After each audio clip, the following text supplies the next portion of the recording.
నమస్కారం ETV news కి స్వాగతం. ముందుగా ముఖ్యాంశాలు. జనజాతరను తలపించిన తెలుగుదేశం జనసేన సభ, యుద్ధానికి సిద్ధమంటూ రెండు పార్టీల కార్యకర్తల సమరోత్సాహం.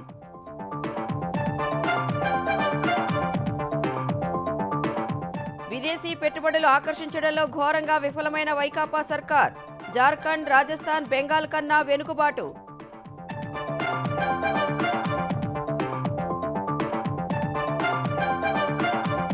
ఔటర్ టోల్ టెండర్ల అవకతవకలపై సిబిఐ విచారణకు సీఎం నిర్ణయం, RRR వరకు హెచ్ఎండిఏగా విస్తరించాలని ఆదేశాలు.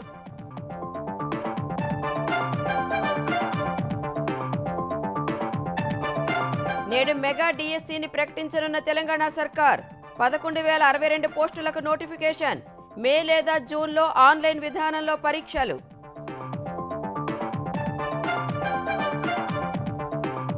రెండు 2029లో జమిలీ ఎన్నికల నిర్వహణకు లా కమిషన్ సిఫార్సు, రాజ్యాంగంలో కొత్త అధ్యాయం చేర్చాలని సూచన.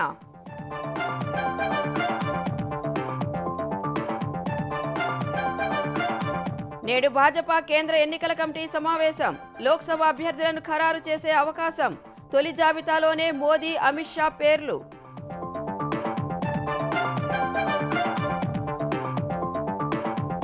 ఇజ్రాయెల్ సైనిక స్థావరాలపై క్షిపణులను ప్రయోగించిన హెజ్బొల్లా, ప్రతిదాడులకు దిగిన ఇరు బలగాలు.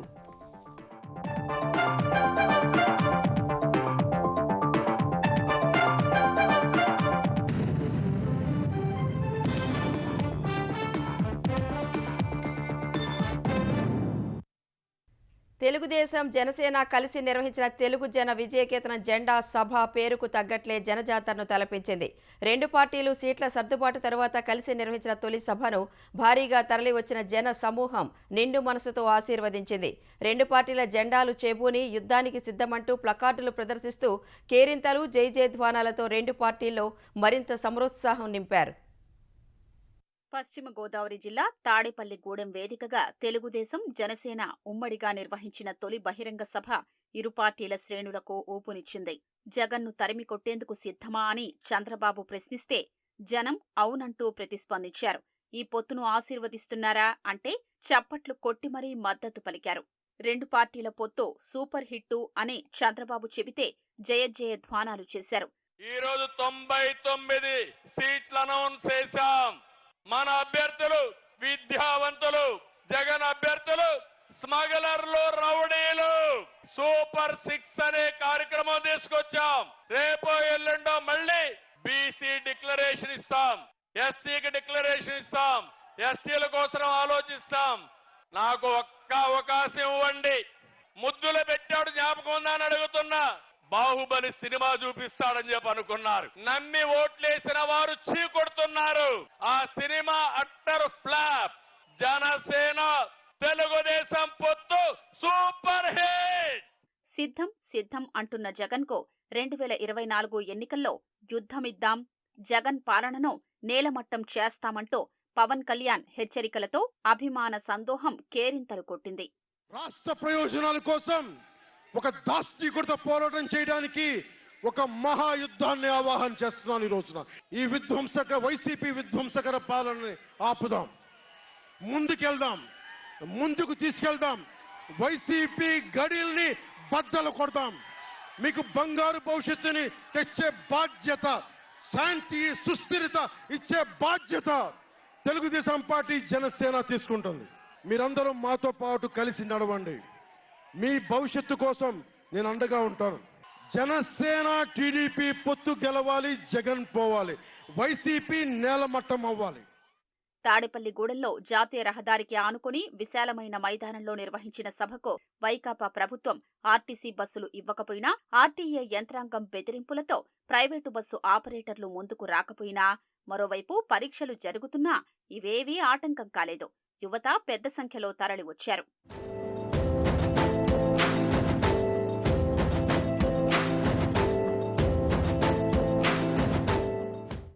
సభ ప్రారంభమయ్యే సమయానికే ప్రాంగణం నిండిపోయింది. కుర్చీలు ఖాళీ లేక కొందరు ప్రజలు బయటకు వెళ్లి రోడ్లపై నిలబడ్డమూ కనిపించింది. మరోవైపు జాతీయ రహదారిపై కిలోమీటర్ల మేర వాహనాలు నిలిచిపోయాయి. ట్రాఫిక్ స్తంభించడంతో సభకొచ్చే ప్రజలు ఇబ్బందులు పడ్డారు.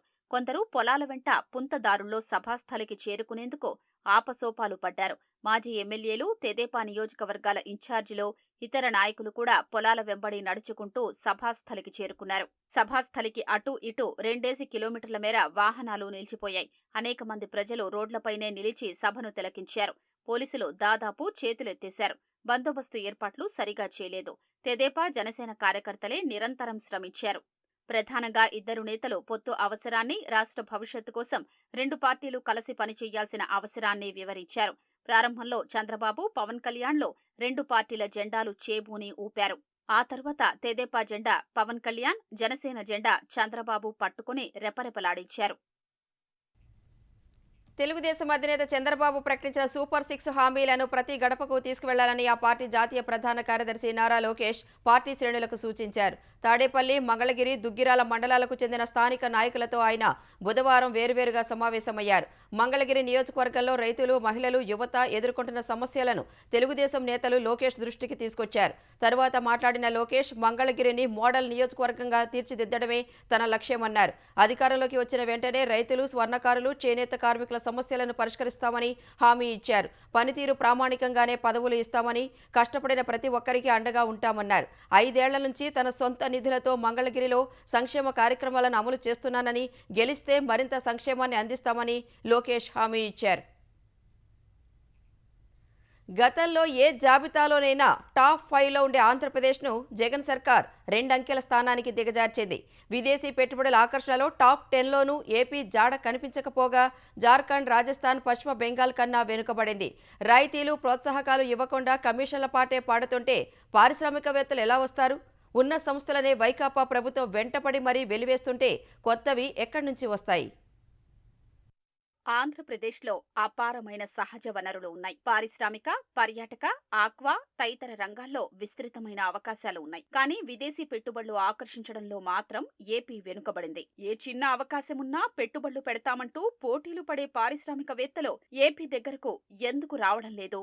అన్నీ ఉన్నా అల్లుడి నోట్లో శని అన్నట్లు ఈ దౌర్భాగ్యానికి కారణం సాక్షాత్తు ముఖ్యమంత్రి జగన్. ఆయన నేతృత్వంలోని వైకాపా సర్కార్ అవలంబిస్తున్న అస్తవ్యస్త విధానాలు, మౌలిక సదుపాయాల విస్మరణ, కమిషన్ల కక్కుర్తి ఫలితంగా ఉన్న పరిశ్రమలే పక్క రాష్ట్రాలకు తరలిపోతున్నాయి. కనీసం గ్రీన్ఫీల్డ్ రాజధాని అమరావతిపై ఈ ప్రభుత్వం దృష్టి సారించినా ఒక మహానగరం సాకారమయ్యేది. అది చేయకపోవడంతో అపార అవకాశాలు ఉన్న ఏపీని కాదని పెట్టుబడులన్నీ తరలిపోయాయి. ఉద్యోగ, ఉపాధి అవకాశాలు కరువయ్యాయి. ఫలితంగా ఉన్నత చదువులతో పాటు కొలువులకు యువత ఇతర రాష్ట్రాలకు వలస వెళ్లాల్సిన పరిస్థితులు తలెత్తాయి. ఒకప్పుడు విదేశీ పెట్టుబడులను ఆకర్షించడంలో దేశంలోని పెద్ద రాష్ట్రాలతో పోటీపడిన ఆంధ్రప్రదేశ్ ఇప్పుడు టాప్ 10 జాబితాలో స్థానం కోల్పోయింది. ఈ విషయంలో ఉత్తరప్రదేశ్, పశ్చిమ బెంగాల్, రాజస్థాన్, జార్ఖండ్ తదితర రాష్ట్రాలు సైతం ముందు వరుసలో ఉన్నాయి. తెలంగాణ కూడా మెరుగైన స్థానంలోనే ఉంది.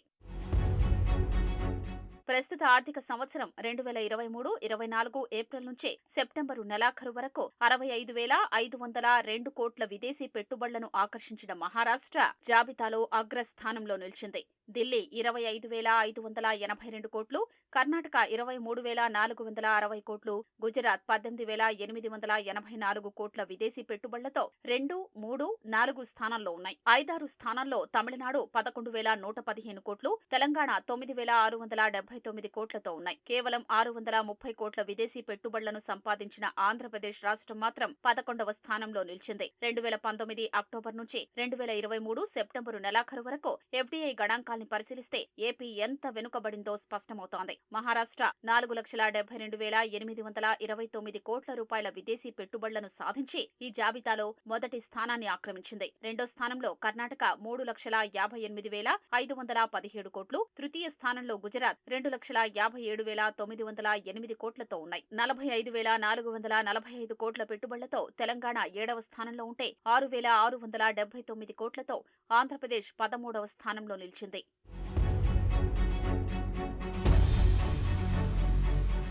పారిశ్రామికవేత్తల్ని ఆకర్షించి పెట్టుబడులను తీసుకురావాలంటే ఏ రాష్ట్రానికైనా రాజధాని నగరం ఎంతో ముఖ్యం. మన పక్కనే ఉన్న తెలంగాణ, కర్ణాటక, తమిళనాడు, మహారాష్ట్రలో పెట్టుబడులు తరలి వచ్చేందుకు ఇవే కారణం. ఇటీవలి కాలంలో బ్యాంకింగ్, ఆర్థిక సేవలు, బీమా రంగాల్లోకి విదేశీ పెట్టుబడులు వెల్లువెత్తుతున్నాయి. ఆ తరువాతి స్థానాల్లో ఐటీ, ఎలక్ట్రానిక్స్, ఆటోమొబైల్ రంగాలు, నిర్మాణ రంగం, రసాయనాల తయారీ పరిశ్రమలు ఉన్నాయి. ఈ రంగాలపై దృష్టి సారించిన రాష్ట్రాలకు విదేశాల నుంచి పెట్టుబడులు సమకూరుతున్నాయి. ముఖ్యంగా ప్రత్యేక పారిశ్రామిక విధానాల్ని రూపొందించడం, సంస్థలకు ప్రోత్సాహకాలు, రాయితీలు ప్రకటించడం, అన్నింటికీ మించి మెరుగైన మౌలిక సదుపాయాలు కల్పిస్తుండడం ఆయా రాష్ట్రాలకు కలిసొస్తుంది. ఈ అంశాలపై వైకాపా ప్రభుత్వం అసలు దృష్టి సారించకపోవడంతో పాటు అసలు రాజధానే లేకుండా చేసింది. దాంతో పారిశ్రామికవేత్తలు ఎక్కడికి వెళ్లాలో, ఎవరిని కలవాలో తెలియని పరిస్థితిని సీఎం జగన్ కల్పించారు. గత 5 ఏళ్లలో ఏపీ ప్రభుత్వం కొత్తగా ఒక్క పారిశ్రామిక వాడను అభివృద్ధి చేయలేదు. ఏ ఒక్క రంగాన్ని తీర్చిదిద్దే ప్రయత్నం చేయలేదు. విశాఖలో ఐటీ, విజయవాడలో ఆటోమొబైల్, తిరుపతిలో ఎలక్ట్రానిక్ క్లస్టర్లను పూర్తిగా నిర్లక్ష్యం చేసింది. పరిశ్రమలొస్తే రాని, లేకపోతే లేదన్నట్లుగా ప్రజాప్రతినిధుల వైఖరి ఉండడం ఏపీ ప్రజలకు శాపంగా మారింది. పైగా తమ మాట వినని ప్రతిపక్ష నేతల్ని భయభ్రాంతులకు గురిచేసి వారి వ్యాపారాల్ని తరిమి కొట్టేలా చేశారు. అందుకు అమర్ రాజా సంస్థే ఒక ఉదాహరణగా చెప్పొచ్చు. కేవలం గనులు, ఇసుక వంటి సహజ సంపదను కొల్లగొట్టే సంస్థలకు మాత్రమే రెడ్ కార్పెట్ పరిచి ఇతర రంగాల్ని వైకాపా ప్రభుత్వం నిర్లక్ష్యం చేసింది. ప్రతి పాఠశాలకు ఉపాధ్యాయుడు ఉండాలన్న ముఖ్యమంత్రి రేవంత్ రెడ్డి ఆదేశాలకు అనుగుణంగా తెలంగాణ ప్రభుత్వం చర్యలు చేపట్టింది. అందులో భాగంగా 11,000 ఉపాధ్యాయ ఉద్యోగాల భర్తీ కోసం నేడు మెగా డిఎస్సీని ప్రభుత్వం ప్రకటించనుంది. ఈ మేరకు ఉపాధ్యాయ నియామకాలకు గతేడాది ఇచ్చిన డిఎస్సీ నోటిఫికేషన్ని సర్కారు రద్దు చేసింది. గతంలో దరఖాస్తు చేసుకున్న అభ్యర్థులు మరోసారి చేయాల్సిన అవసరం లేదని స్పష్టం చేయనుంది. తెలంగాణలో ఉపాధ్యాయ పోస్టుల భర్తీ కోసం మెగా డిఎస్సీ నోటిఫికేషన్ జారీకి రంగం సిద్ధమైంది. 11,062 పోస్టులతో కొత్త నోటిఫికేషన్ను సీఎం రేవంత్ రెడ్డి నేడు విడుదల చేయనున్నారు. వాటిలో స్కూల్ అసిస్టెంట్ 2,629, భాషా పండితులు 727, పీఈటీలు 182, ఎస్జీటీలు 6,508, ప్రత్యేక కేటగిరీలో స్కూల్ అసిస్టెంట్లు 220, ఎస్జీటీలు 796 పోస్టులున్నాయి. దరఖాస్తుల గడువు, నియమ నిబంధనలు వెల్లడించనున్నారు. మే లేదా జూన్లో 10 రోజుల పాటు ఆన్లైన్ విధానంలో పరీక్షలు నిర్వహించే అవకాశముంది. కొత్త నోటిఫికేషన్కు నిర్ణయించిన ప్రభుత్వం గతేడాది సెప్టెంబర్ 6న 5,089 పోస్టులతో జారీ చేసిన డిఎస్సీ ప్రకటన రద్దు చేస్తూ బుధవారం ఉత్తర్వులు జారీ చేసింది. సమగ్రంగా మరో కొత్త నోటిఫికేషన్ జారీ చేస్తామని అందులో పేర్కొంది. పాత దరఖాస్తులు చెల్లుబాటులో ఉంటాయని, కొత్త డిఎస్సీకి వాటిని పరిగణలోకి తీసుకుంటామని పాఠశాల విద్యాశాఖ కమిషనర్ తెలిపారు. పాత అభ్యర్థులు మళ్లీ దరఖాస్తు చేయాల్సిన అవసరం లేదని స్పష్టం చేశారు. వచ్చే విద్యా సంవత్సరం ప్రారంభానికి కొత్త ఉపాధ్యాయులు పాఠశాలల్లో ఉండేలా నియామక ప్రక్రియ పూర్తి చేసేందుకు తెలంగాణ విద్యాశాఖ సన్నాహాలు చేస్తోంది. ప్రతి బడికి ఉపాధ్యాయుడు ఉండాలనే సీఎం రేవంత్ రెడ్డి ఆదేశాలకు అనుగుణంగా విద్యాశాఖ గత 3 వారాలుగా కసరత్తు చేసి నోటిఫికేషన్ సిద్ధం చేసింది. గతేడాది విడుదల చేసిన నోటిఫికేషన్కి 1,77,502 మంది దరఖాస్తు చేసుకున్నారు. అసెంబ్లీ ఎన్నికలతో అది జరగలేదు. ప్రభుత్వం మారినందున మరిన్ని పోస్టులను కలిపి నోటిఫికేషన్ ఇచ్చేందుకు పాత ప్రకటన రద్దు చేసింది. నాటి దరఖాస్తులను పరిగణలోకి తీసుకునేలా సాఫ్ట్వేర్ తయారు చేశారు. పోస్టుల సంఖ్య పెరగడంతో భారీగా దరఖాస్తులు రావచ్చని అంచనా వేస్తున్నారు. ప్రశ్నాపత్రాలు మొదలు ఫలితాల వరకు సాంకేతికతను వినియోగించేలా విద్యాశాఖ సన్నాహాలు చేస్తోంది. పరీక్షను ఎంసెట్ తరహాలో నిర్వహించనున్నారని తెలుస్తోంది. ప్రభుత్వ పాఠశాలల్లో విద్యార్థులను చేర్చేందుకు వీలుగా పెద్ద ఎత్తున బడిబాట కార్యక్రమాలు చేపట్టాలని ప్రభుత్వం నిర్ణయించింది. అందుకు సంబంధించిన షెడ్యూల్ను త్వరలో వెలువరించనున్నారు. డిఎస్సీతో ఉపాధ్యాయుల కొరత తీరనున్నందున విద్యార్థులను పెద్ద ఎత్తున చేర్చడం ద్వారా ప్రభుత్వ పాఠశాలలు కలకల్లాడతాయని సర్కారు భావిస్తోంది. జాతీయ సగటు మేరకు ప్రతి 17 మందికి ఒక ఉపాధ్యాయుడు ఉండాలి. అందుకే ఉపాధ్యాయుల దామాషాకు అనుగుణంగా విద్యార్థులను పెంచేలా ప్రభుత్వం దిశానిర్దేశం చేయనుంది. పాఠశాలలకు ఏ వసతులు కావాలనే అంశంపై విద్యాశాఖ సమాచారం సేకరించి ప్రభుత్వానికి పంపింది. పాఠశాలల్లో సమస్యలు, ఇతర అంశాలపై నేడు సీఎం రేవంత్ రెడ్డి నిర్వహించాల్సిన సమీక్ష వాయిదా పడింది. రేపు లేదా మరో రోజు జరిగే సమీక్షలో మౌలిక వసతులపై సీఎం కీలక నిర్ణయాలు తీసుకునే అవకాశముంది. లోక్సభతో పాటు దేశవ్యాప్తంగా అన్ని అసెంబ్లీలు, స్థానిక సంస్థలకు 2029 నుంచి ఏకకాలంలో ఎన్నికలు జరిగే అవకాశాలు కనిపిస్తున్నాయి.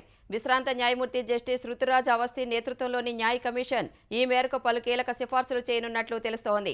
జమిలీ ఎన్నికల నిర్వహణకు వీలుగా రాజ్యాంగంలో కొత్త అధ్యాయాన్ని చేర్చాలని లా కమిషన్ సూచించనున్నట్లు సమాచారం. దేశంలో తొలి జమిలీ ఎన్నికలు 2029 మే, జూన్లో జరుగుతాయని విశ్వసనీయ వర్గాలు తెలిపాయి. ఇందుకోసం రానున్న 5 ఏళ్లలో మొత్తం 3 దశల సర్దుబాట్లతో దేశవ్యాప్తంగా అన్ని అసెంబ్లీల గడువు ఏకీకరణ ప్రక్రియను పూర్తి చేస్తారని వెల్లడించాయి. ఒకే దేశం ఒకే ఎన్నికలపై కొత్త అధ్యాయాన్ని చేర్చేందుకు రాజ్యాంగ సవరణ చేపట్టాలని లా కమిషన్ కేంద్ర ప్రభుత్వానికి సిఫార్సు చేయనున్నట్లు తెలిపాయి. అందులో జమిలీ ఎన్నికలతో పాటు వాటి సుస్థిరత, లోక్సభ, అసెంబ్లీలు, పంచాయతీలు, మున్సిపాలిటీలకు ఉమ్మడి ఓటరు జాబితా సంబంధిత అంశాలు ఉంటాయని పేర్కొన్నాయి. పాత నిబంధనలను పక్కన పెట్టి వివిధ అసెంబ్లీల పదవీ కాలాలను మార్చగల అధికారం కొత్త అధ్యాయానికి ఉంటుందని వివరించాయి. ఏకకాల ఎన్నికల కోసం సర్దుబాటు ప్రక్రియలో భాగంగా తొలి దశలో 3 నుంచి 6 నెలల మేరకు గడువును తగ్గించాల్సిన అసెంబ్లీలపై దృష్టి పెడతారు. వాటి పదవీ కాలాన్ని తగ్గిస్తారు. ఒకవేళ అవిశ్వాసం వల్ల ప్రభుత్వం పడిపోయినా, హంగు తలెత్తినా వివిధ రాజకీయ పార్టీల ప్రతినిధులతో సమైక్య సర్కారును ఏర్పాటు చేయాలి. సదరు ప్రణాళిక పనిచేయకపోతే ఆ అసెంబ్లీకి మిగిలి ఉన్న గడువు కోసం మాత్రమే కొత్తగా ఎన్నికలు నిర్వహించాలని తెలిపాయి. Hyderabad outer ring road toll టెండర్లపై సమగ్ర విచారణ చేయాలని ముఖ్యమంత్రి రేవంత్ రెడ్డి ఆదేశించారు. టెండర్లలో అవకతవకలు జరిగాయన్న సీఎం పూర్తి వివరాలను సమర్పించాలని హెచ్ఎండీఏ అధికారులను ఆదేశించారు. మంత్రివర్గంలో చర్చించి సీబీఐకి లేదా ఆ స్థాయి దర్యాప్తు సంస్థకు అప్పగించనున్నట్లు తెలిపారు. హెచ్ఎండీఏ పరిధిని రీజనల్ రింగ్ రోడ్డు వరకు విస్తరించాలని సీఎం పేర్కొన్నారు. హెచ్ఎండీఏ అధికారులతో సమీక్ష నిర్వహించిన ముఖ్యమంత్రి Revanth Reddy outer ring road toll టెండర్ల సమగ్ర విచారణ చేపట్టాలని ఆదేశించారు. సర్కార్కు రావాల్సిన ఆదాయానికి భారీగా గండిపడేలా తక్కువ రేట్లకే టెండర్లు కట్టబెట్టారని ఆగ్రహం వ్యక్తం చేశారు. కనీస రేటు నిర్ణయించకుండానే టెండర్లు ఎలా పిలిచారని హెచ్ఎండీఏ అధికారుల్ని ప్రశ్నించారు. టెండర్ల అవకతవకల్లో ఎవరి ప్రమేయం ఉందో అన్ని కోణాల్లో దర్యాప్తు చేసి పూర్తి వివరాల్ని సమర్పించాలని హెచ్ఎండీఏ జాయింట్ కమిషనర్ ఆమ్రపాలని ఆదేశించారు. ఏవైనా దస్త్రాలు గల్లంతైనట్లు గుర్తిస్తే బాధ్యులపై కేసులు నమోదు చేయాలని ఆదేశించారు. హెచ్ఎండీఏ నుంచి నివేదిక అందిన తర్వాత మంత్రివర్గంలో చర్చించి సీబీఐ లేదా ఆ స్థాయి మరో దర్యాప్తు సంస్థకు అప్పగిస్తామని రేవంత్ రెడ్డి చెప్పారు. టెండర్లకు ముందు ఔటర్ రింగ్ రోడ్డుపై టోల్ వసూళ్లతో ఏడాదికి సుమారు 600 కోట్ల ఆదాయం వచ్చేదని అధికారులు సీఎంకు వివరించారు. అలాంటప్పుడు 30 ఏళ్లకు 18,000 కోట్లు వచ్చే అవకాశముండగా 7,380 కోట్లకే ఐఆర్బీ కంపెనీకి ఎలా అప్పగించారని రేవంత్ రెడ్డి ప్రశ్నించారు. హెచ్ఎండీఏ అనుసరించిన టెండర్ విధానంతో ప్రభుత్వం 15,000 కోట్లకు పైగా నష్టపోయిందని సమావేశంలో ప్రాథమికంగా అంచనాకొచ్చారు. 2 కంపెనీలతో హెచ్ఎండీఏనే డీపీఆర్ తయారు చేయించి ప్రభుత్వ ఆదాయానికి నష్టం కలిగించే విధానం ఎంచుకున్నట్లు సమావేశంలో చర్చకొచ్చింది. టెండరు దక్కించుకున్న కంపెనీ ప్రభుత్వంతో ఒప్పందం చూపి 49% వాటాని విదేశీ కంపెనీలకు అప్పగించారని, ఆ విషయంపైన సమగ్రంగా దర్యాప్తు చేయాలని అధికారుల్ని సీఎం ఆదేశించారు. మాస్టర్ ప్లాన్ 2050కి అనుగుణంగా ప్రత్యేక కన్సల్టెన్సీతో హైదరాబాద్ అభివృద్ధికి విజన్ డాక్యుమెంట్ రూపొందించాలని సీఎం సూచించారు. రీజనల్ రింగ్ రోడ్డు వరకు ప్రాంతాలన్నింటినీ హెచ్ఎండీఏ పరిధిలోకి తేవాలని ఆదేశించారు. ఔటర్ రింగ్ రోడ్డు లోపల వైపు ఉన్న ప్రాంతాలన్నింటినీ ఒకే యూనిట్ గా తీసుకుని హైదరాబాద్ అభివృద్ధికి ప్రణాళికలు తయారు చేయాలని నిర్దేశించారు. ఓఆర్ఆర్ నుంచి ఆర్ఆర్ఆర్ కి అనుసంధానం చేస్తూ రేడియల్ రోడ్లు నిర్మించాలన్నారు. గ్రేటర్ హైదరాబాద్ సహా శివారు మున్సిపాలిటీల్లో మౌలిక వసతుల కల్పనకు ప్రాధాన్యమివ్వాలని తెలిపారు. హెచ్ఎండీఏ పరిధిలోని చెరువులు, కుంటల్ని పరిరక్షించాలని, ల్యాండ్ పూలింగ్ ను వేగవంతం చేయాలని ఆదేశించారు. ఇందుకోసం కలెక్టర్లతో కలిసి పనిచేయాలని సూచించారు. హెచ్ఎండీఏ పరిధిలో సుమారు 8,374 ఎకరాల ల్యాండ్ పార్సిల్స్ ఉండగా 2,031 పార్సిల్స్ కోర్టు వివాదాల్లో ఉన్నట్లు అధికారులు వివరించారు. హెచ్ఎండీఏ భూములు అన్యాక్రాంతం కాకుండా డిజిటల్ జీపీఎస్ విధానాలతో ఎక్కడ ఎంత స్థలముందో మ్యాపింగ్ చెయ్యాలని సూచించారు. ల్యాండ్ పూలింగ్, భూములు, చెరువులు, కుంటలు కబ్జా కాకుండా పర్యవేక్షణ కోసం డీఐజీ, 2 ఎస్పీ స్థాయి ఐపీఎస్ అధికారుల్ని నియమించారని సీఎం ఆదేశించారు. హెచ్ఎండీఏ పరిధిలోని స్థలాలు, ప్రకటనల ద్వారా ఆదాయం పెంచుకునేందుకు చర్యలు చేపట్టాలని సీఎం ఆదేశించారు. హైదరాబాద్తో పాటు వరంగల్, కరీంనగర్ వంటి పట్టణాల్లో లేఅవుట్లలో కమ్యూనిటీ అవసరాలకు కేటాయించిన స్థలాలపై సర్వే చేయాలని ఆదేశించారు. లేఅవుట్లలో ప్రజోపయోగ స్థలాల్లో ఆదర్శ పాఠశాలలు ఏర్పాటు చేయాలని నిర్ణయించారు. కార్పొరేట్ కంపెనీలు, ప్రముఖ విద్యా సంస్థల యాజమాన్యాలకు పాఠశాలల ఏర్పాటు బాధ్యతలు అప్పగించి ఆ ప్రాంతంలోని పేద, మధ్యతరగతి విద్యార్థులకు కనీసం 25% ఉచితంగా ప్రవేశాలు కల్పించాలని రేవంత్ రెడ్డి సూచించారు. హుస్సేన్ సాగర్ పరిసరాల్ని ఆహ్లాద జోన్లుగా తీర్చిదిద్దాలని సీఎం ఆదేశించారు. అంబేద్కర్ విగ్రహం, ఎన్టీఆర్ పార్కు, తెలంగాణ అమరుల జ్యోతి, నెక్లెస్ రోడ్ నుంచి ఇందిరా పార్కు, సంజీవయ్య పార్కు వరకు మొత్తాన్ని ప్రపంచ స్థాయి సందర్శనీయ ప్రాంగణాలుగా తయారు చేయాలని సూచించారు. హుస్సేన్ సాగర్ పరిసరాల్లో ఆక్రమణలు తొలగించి పర్యాటకులు ఆనందంగా గడిపేలా తీర్చిదిద్దాలన్నారు. దుబాయ్ తరహాలో స్కై వాక్వే, ఫుడ్ స్టాళ్లు, చిన్నారుల పార్కులు, పచ్చదనం అభివృద్ధి చెయ్యాలని సూచించారు. అవసరమైతే వాహనాల రాకపోకలు మరో మార్గానికి మళ్లించి పర్యాటక జోన్ గా మార్చాలని సూచించిన సీఎం అంతర్జాతీయ స్థాయి కన్సల్టెన్సీలతో నమూనాలు తయారు చేయాలన్నారు. కేంద్రంలో లౌకిక ప్రభుత్వం ఏర్పాటుకు రాహుల్ గాంధీ ప్రధాని అయ్యేందుకు క్రైస్తవుల మద్దతుగా నిలవాలని టీపీసీసీ అధ్యక్షుడు ముఖ్యమంత్రి రేవంత్ రెడ్డి కోరారు.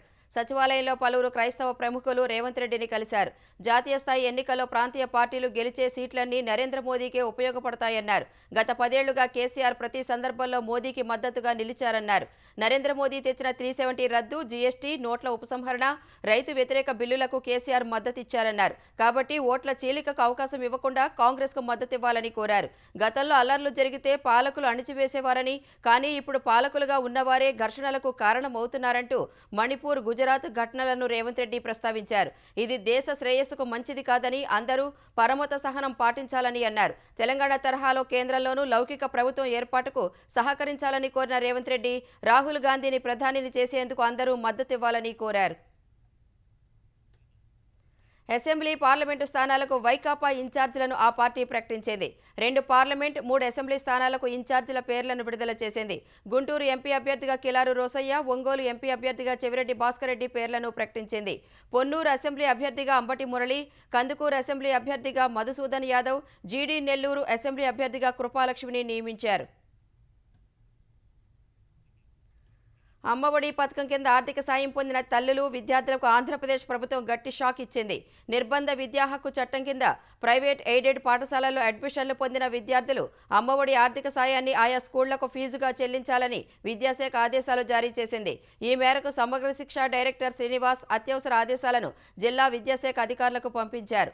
అమ్మఒడి ఆర్థిక సాయం అందుకున్న తల్లులు 2 ఏళ్లకు చెందిన స్కూల్ ఫీజులను చెల్లించాలంటూ ఉత్తర్వులు జారీ చేశారు. 3 రోజుల్లోగా ఈ మొత్తాన్ని ప్రైవేట్ ఎయిడెడ్ పాఠశాలలకు చెల్లించేలా ఎంఈఓలు బాధ్యతలు తీసుకోవాలని ఉత్తర్వుల్లో పేర్కొన్నారు. వాస్తవానికి అమ్మఒడి ఆర్థిక సాయం పొందిన 60 రోజుల్లోగా విద్యార్థుల తల్లిదండ్రులు పాఠశాలల ఫీజు చెల్లించకపోతే ప్రభుత్వమే ఆ పథకం నుంచి నిధుల్ని మినహాయించి ఆ మొత్తాన్ని చెల్లిస్తుందని గతంలో ఉత్తర్వులు ఇచ్చిన ప్రభుత్వం తాజాగా మాట మార్చింది. ప్రభుత్వ నిర్ణయం అత్యంత దారుణమని విద్యార్థి సంఘాలు ఆరోపిస్తున్నాయి. ఇవాళ రాష్ట్ర ప్రభుత్వం విద్యారంగాన్ని పూర్తిగా నిర్వహణ చేస్తూ ఉంది. ఇవాళ అమ్మఒడి పేరుతో ఏదైతే డబ్బులు ఇచ్చిన డబ్బులు విద్యార్థులు తమ యొక్క చదువుకు పుస్తకాల రూపంలో లేకపోతే వారికి సంవత్సరం వంటి మెటీరియల్ రూపంలో ఖర్చు పెట్టడం జరిగింది. ఆ డబ్బులు తిరిగి చెల్లించాలంటే ఇవాళ రాష్ట్రంలో లక్షలాది మంది విద్యార్థుల యొక్క ఫీజులు చెల్లించాలంటే వాళ్ళ పరిస్థితి అగమాచార పరిస్థితి తల్లిదండ్రులు ఆందోళన చెందుతూ ఉన్నారు. కాబట్టి రాష్ట్ర ప్రభుత్వం ఏదైతే అమ్మఒడి డబ్బులు తిరిగి చెల్లించాలని ఏదైతే సర్కుల్ ఇచ్చిందో దాన్ని బేషరతుగా ఉపసంహరించుకొని డిమాండ్ చేస్తూ ఉన్నాం. స్టాక్ మార్కెట్లో పెట్టుబడులు ఆశ చూపించి హైదరాబాద్కు చెందిన ఓ వ్యక్తి నుంచి సైబర్ నేరగాళ్లు 5.98 కోట్ల రూపాయలు కొట్టేశారు. ఒక సైబర్ నేరలో ఒక వ్యక్తి ఇంత పెద్ద మొత్తంలో సొమ్ము కోల్పోవడం తెలంగాణలో మొదటిసారని పోలీసులు తెలిపారు. బాధితుడు దాదాపు 30 రోజుల వ్యవధిలో ఈ డబ్బు విడతల వారీగా పోగొట్టుకున్నారు. నగరానికి చెందిన 63 ఏళ్ల వృద్ధుడు వ్యాపార రంగంలో ఉన్నారు. ఇటీవల ఆయనకు వాట్సాప్లో వచ్చిన ఒక సందేశం నమ్మి చాటింగ్ చేయగా అవతలి వ్యక్తులు తమతో కలిసి వ్యాపారం చేయాలని, ఐపీఓకు వెళ్లే కంపెనీల షేర్లను ముందే బ్లాక్ చేసి దక్కేలా చూస్తామని నమ్మించారు. నిజమేనని వృద్ధుడు భావించడంతో అతనితో ఒక ట్రేడింగ్ యాప్ డౌన్లోడ్ చేయించారు. నేరగాళ్లు వివిధ షేర్లు కొనిపించినట్లు నమ్మించి తమ బ్యాంకు ఖాతాలకు 5.98 కోట్లు బదిలీ చేయించుకున్నారు.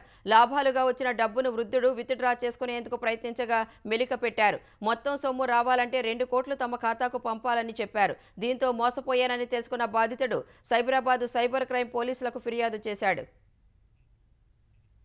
లోక్సభ ఎన్నికల్లో పార్టీ తరపున పోటీ చేసే వారి పేర్లను ఖరారు చేయడంపై భాజపా కసరత్తు ముమ్మరం చేసింది. తొలి జాబితా విడుదలకు పార్టీలోని కేంద్ర ఎన్నికల కమిటీ నేడు సమావేశమయ్యే అవకాశం ఉండటంతో వివిధ రాష్ట్రాల్లో ఆశావహుల వడపోతపై బుధవారం అధిష్టానం సుదీర్ఘ మంతనాలు జరిపింది. మధ్యప్రదేశ్, హర్యానా, రాజస్థాన్, ఉత్తరాఖండ్ వంటి పలు రాష్ట్రాల నేతలతో పార్టీ జాతీయ అధ్యక్షుడు నడ్డా, కేంద్ర హోంమంత్రి అమిత్ షాలు విడివిడిగా చర్చించారు. ఉత్తరప్రదేశ్, ఛత్తీస్గఢ్, తెలంగాణ నేతలతో ఇప్పటికే ఇలాంటి భేటీలు ముగిశాయి. ప్రధాని మోదీ, అమిత్ షాల పేర్లు తొలి జాబితాలోనే చోటు చేసుకోవచ్చని పార్టీ వర్గాలు తెలిపాయి. 2019లోనూ ఇలాగే చేశారు. ఇటీవలి అసెంబ్లీ ఎన్నికల సమయంలో స్కెడ్యూల్ వెలువడటానికి ముందే అభ్యర్థిని ఖరారు చేశారు. ఈసారి సార్వత్రిక ఎన్నికల్లోనూ అలాగే చేసే అవకాశం ఉంది. గతసారి ఎన్నికల్లో పార్టీ నెగ్గని పలు సీట్లకు పేర్లను తొలి జాబితాలో చేర్చనున్నారు. మరోవైపు సార్వత్రిక ఎన్నికల్లో అన్ని పోలింగ్ బూత్లలో వీడియో చిత్రీకరణ జరిగేలా చర్యలు తీసుకోవాలని కేంద్ర మంత్రి అశ్విని వైష్ణవ్ కేంద్ర ఎన్నికల సంఘానికి వినతి పత్రం సమర్పించారు. దేశ వ్యతిరేక కార్యకలాపాలకు పాల్పడటంతో పాటు పాకిస్తాన్ అనుకూల ప్రచారం చేస్తున్నాయనే అభియోగాలతో జమ్మూ కాశ్మీర్లోని ముస్లిం కాన్ఫరెన్స్కు చెందిన 2 వర్గాలైన అబ్దుల్ ఘనీ భట్, గులాం నబీ సుమీలపై కేంద్ర ప్రభుత్వం నిషేధం విధించింది. 5 ఏళ్ల పాటు ఇది అమలులో ఉంటుందని తెలిపింది. మితవాద హురియత్ కాన్ఫరెన్స్లోని భాగస్వామ్య పక్షంపై నిషేధం విధించడం ఇదే తొలిసారి కావడం గమనార్హం. ప్రధాని నరేంద్ర మోదీ నేతృత్వంలోని కేంద్ర ప్రభుత్వం ఉగ్రవాదులను కూకటి వేళ్లతో సహా పెకిలించి వేసింది. ఇజ్రాయెల్ సైనిక స్థావరాలపై లెబనాన్లోని హెజ్బొల్లా మిలిటెంట్లు క్షిపణి దాడులు చేశారు. దాదాపు 20 క్షిపణులను హెజ్బొల్లా ప్రయోగించగా అందులో ఒకటి వైమానిక నిర్వహణ వ్యవస్థకు సమీపంలో పడినట్లు ఇజ్రాయెల్ సైన్యం తెలిపింది. మిగిలిన వాటిలో కొన్నింటిని కూల్చేశామని, మరికొన్ని నిర్మానుష్య ప్రాంతాల్లో పడ్డాయని వెల్లడించింది. ప్రతిగా లెబనాన్లోని మిలిటెంట్ల స్థావరాలపై దాడులు చేశామని పేర్కొంది. తాము ఇజ్రాయెల్లోని మెరోన్ వైమానిక నిర్వహణ వ్యవస్థపై క్షిపణితో దాడి చేశామని హెజ్బొల్లా ప్రకటించింది. మరో దాడితో సాంకేతిక పరికరాలను ధ్వంసం చేశామని తెలిపింది. మరోవైపు యెమెన్ తీరం సమీపంలోని ఎర్ర సముద్రంలో సరుకు రవాణా నౌకపై మంగళవారం రాత్రి హౌతీ రెబల్స్ దాడి చేశారు. హొడైడా తీరానికి 110 కిలోమీటర్ల దూరంలో ఈ దాడి జరిగిందని బ్రిటిష్ సైన్యం వెల్లడించింది. అయితే నౌకకు ఎలాంటి నష్టం జరగలేదని, తదుపరి గమ్యానికి అది వెళ్తోందని తెలిపింది. హౌతీ రెబల్స్ ప్రయోగించిన 5 డ్రోన్లను కూల్చివేశామని అమెరికా సైన్యం సెంట్రల్ కమాండ్ వెల్లడించింది. యెమెన్ నుంచి ఈ డ్రోన్లు వచ్చాయని తెలిపింది.